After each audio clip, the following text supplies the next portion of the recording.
Hey guys, welcome to Mtuaweni Business. So in today's video, I'm going to be taking you through things you should avoid, especially when you're starting a new business.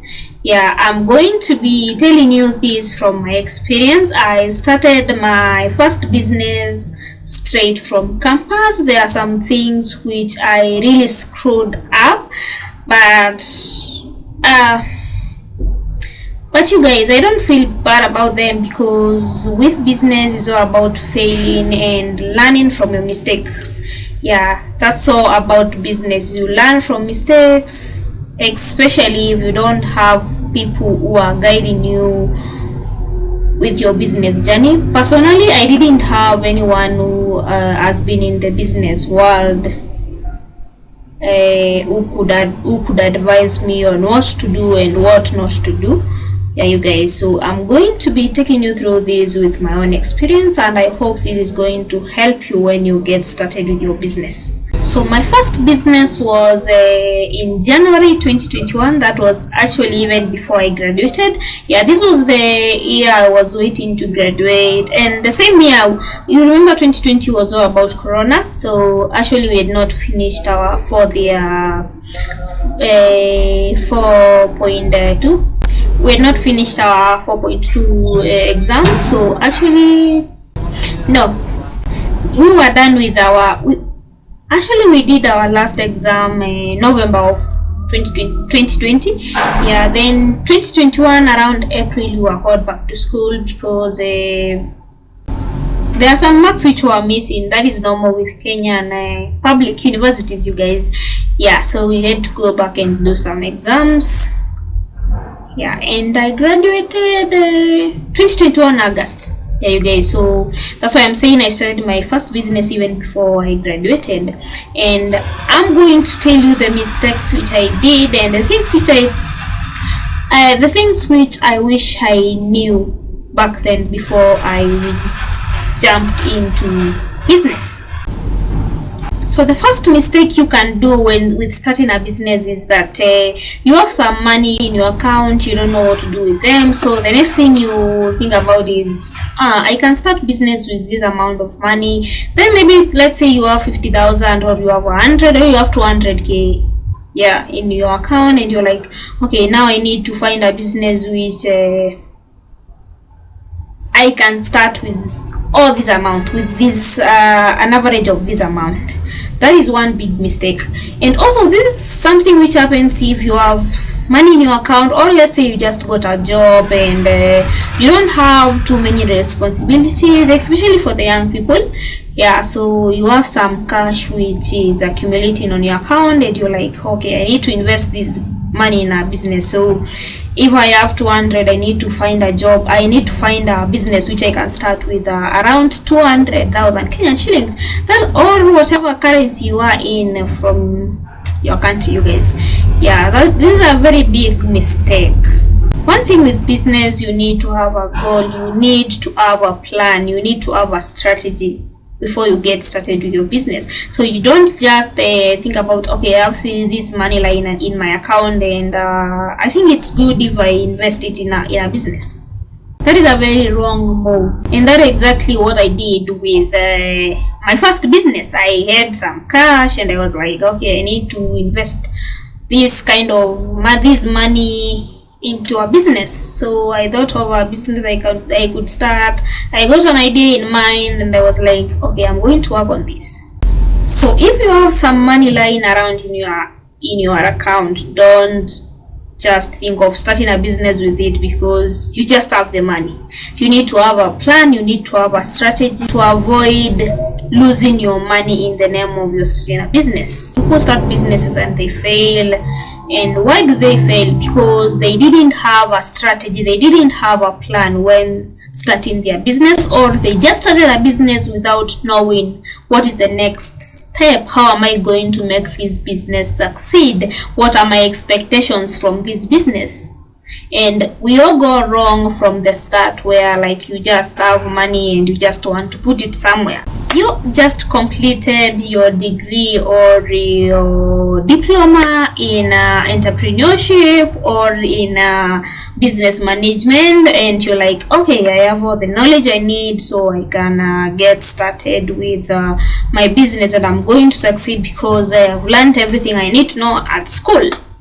That was me back in 2021. Yeah, I did. I was in business school, so I was like, okay, I got this. I'm going to start a business and I'm going to succeed with this because I have all the knowledge I need. You need to know there is a difference between the theory you learn in class and the reality. That is the skills and experience out here. The theory you learn in class does not apply exactly to the real world, you guys.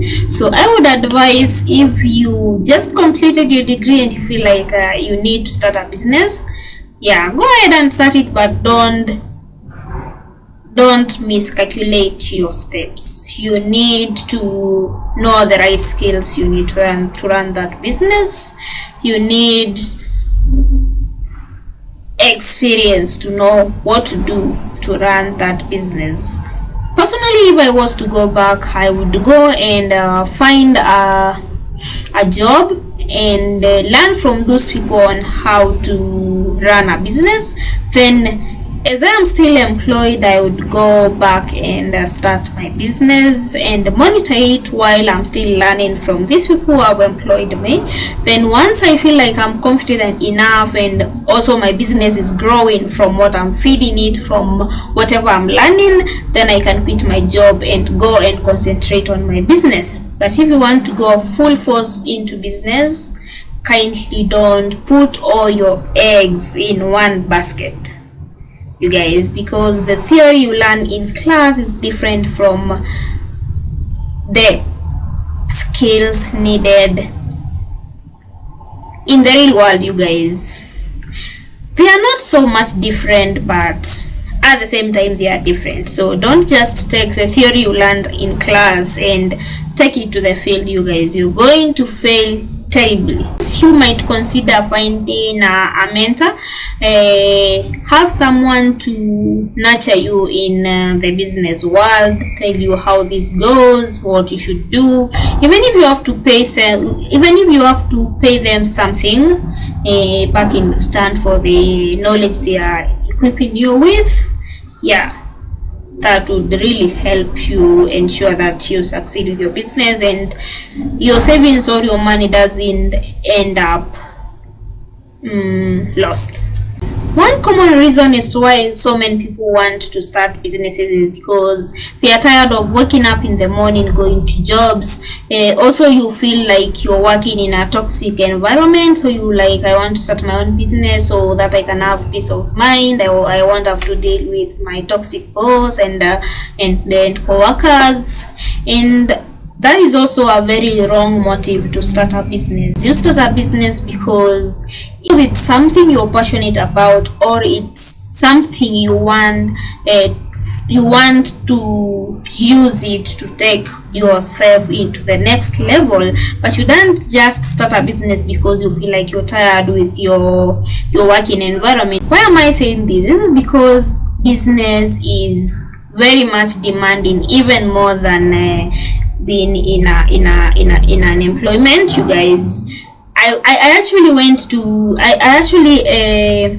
during my attachment period, you guys, I was feeling a lot of pressure. Like, I have to wake up very early in the morning because I have to be at work by 8, and at the same time there is a lot of work at work. And where I was doing my attachment, we used to go even during Saturdays, so I only aired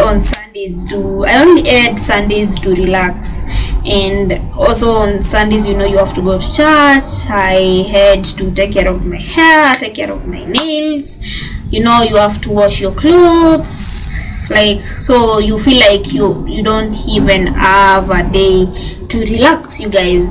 And that's why I was like, okay, you know what, I think I'm not going to go into employment, so I'm going to start my own business.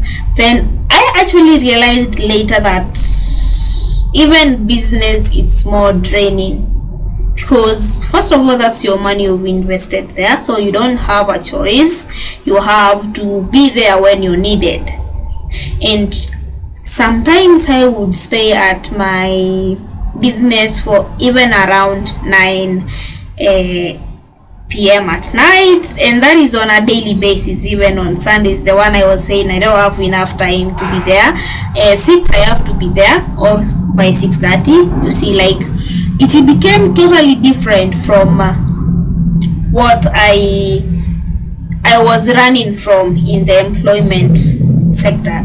Yeah, you guys, people normally think that business is an escape, that once you start your business, you have the freedom to walk into your business anytime you want, you can leave anytime you want, you can decide today I'm not going to work. But it's totally the opposite, because you are chasing money. You need to make money, and that means that you have to wake up, because if you don't wake up, then you're not going to make money. Remember, you're not employed. It's not that at the end of the month you're going to get your 50,000. Is what you're going to, the efforts you're going to make during that whole month, that's what you're going to get at the end of the month. If you work hard, maybe you're going to make let's say 50,000. If you don't work hard, if you sleep, maybe you're going to make 20. You see, yeah, so you have to be dedicated for you to get the results. And that's one thing I really got wrong. So don't just start a business because you feel you're pissed off with your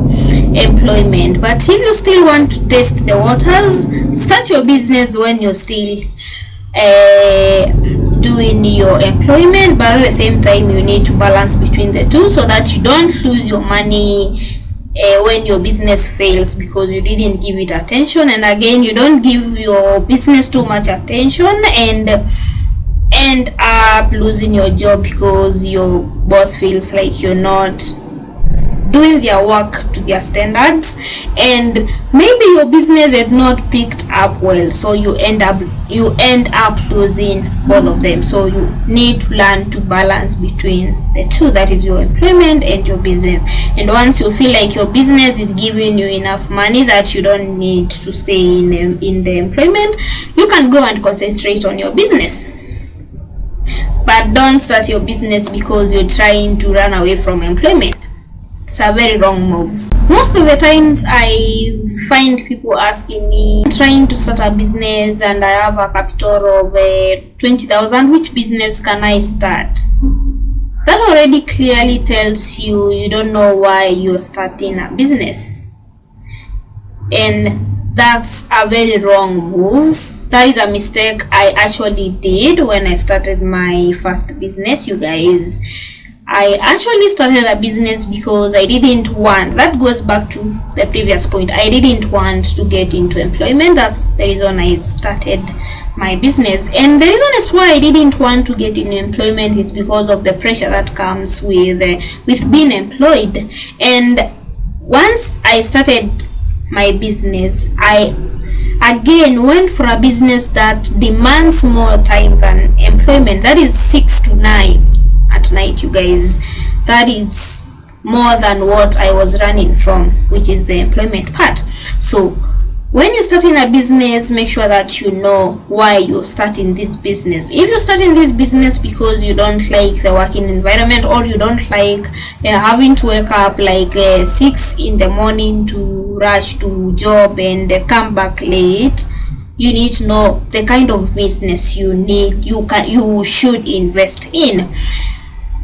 Talking to myself right now, I think from what I wanted from business, I should have gone for a business that allows me to run it from anywhere I am, because my goal was to be able to run a business, and if I want to go somewhere on a vacation somewhere, I can go and still make sure that I know my business is running well and everything is running smoothly. Or maybe a business I can run it myself, but from hours which I'm comfortable with, let's say 8 to 5. Yeah, you guys, but I chose the wrong niche. So let's say you are this person who doesn't care about the time you wake up. You can go into businesses like restaurants or retail businesses like shops or clothes. Yeah, those businesses, some of them you need to be there at 6 to 9, others you need to be there from 8 to, let's say, 5 in the evening. Yeah, for restaurants you have to be there 5 in the morning, you will leave there maybe late 9 or 10 o'clock in the evening. If you're okay with that, good for you. But as for me, from my experience currently, I feel like I wanted a business that I can run and be able to do whatever I want at the same time. And if you want such kind of business that gives you freedom, go for businesses like running a real estate or Airbnb or online store, something like that. Or you can do anything online. Yeah, that's going to give you all the freedom you want. At the same time, the margin of profits you want with your business, and also the amount of money you have. Make sure that there are some businesses which need so much capital, but the profits they bring in are very small, and there are some businesses which actually don't require so much capital, but their returns are actually very good. So make sure that you check these things before you start a business, and that's why I'm saying you need to know why you're starting your business, and that's going to guide you on the best business idea for you to go for. The last mistake is making a decision based on other people's success. Let's say today I check on a friend of mine who has started an Airbnb, and they are really making good amount of money from it. They have all the freedom they have in the world. Then I'm like, okay, I think this is a good business, so I'm going to go for this business. Or let's say I see a friend of mine who has what business is this? Who has a restaurant, and they are actually so much successful with this business. They are really doing great. I'm like, this business seems to be good because my friend is doing it and they are really doing well with it. They are really making good amount of money, so I'm going to dive into this business. That is a very wrong motive. First of all, because you don't know what motivates this person. With business you need motivation whether you like it or not, because you have to have discipline, and for it to be easier for you to be disciplined, you need to have passion and to love whatever you're doing. So maybe this person loves cooking, they love serving people, and that's why it's easier for them to run an hotel business. And maybe for someone like me who doesn't like cooking, I'm not going to have any motivation with this business. So how am I going to grow my business if personally I'm not motivated to work on it? You get that? At the same time, what works for me is most likely not going to work for you. So kindly don't start a business because you saw someone else start. The best way, if you like what other people are doing and you feel like it's where your passion is, it's where your interest is in, then go back and do a lot of research on people who are running such kind of businesses, the competition in that business, the challenges in that business, the profits in that business, and all that it takes for you to be successful in that business. Don't just take other people's success and think of starting a business on the same. So you guys, that's what I had for you on starting a business. Those are very important points, you guys. If you take them seriously, then they're going to help you be able to succeed in your business, or as you get started with your business journey. So until next time, you guys, stay safe and always keep pushing, because that's how we do, you guys. You fail and you rise again, and that's how you succeed. A success comes from so many failures, you guys. It's not a one-time thing. So once you maybe do something and you feel like you're failing, don't let us discourage you. Just keep pushing and you're going to eventually find your path, you guys. So until next time, stay safe. Bye.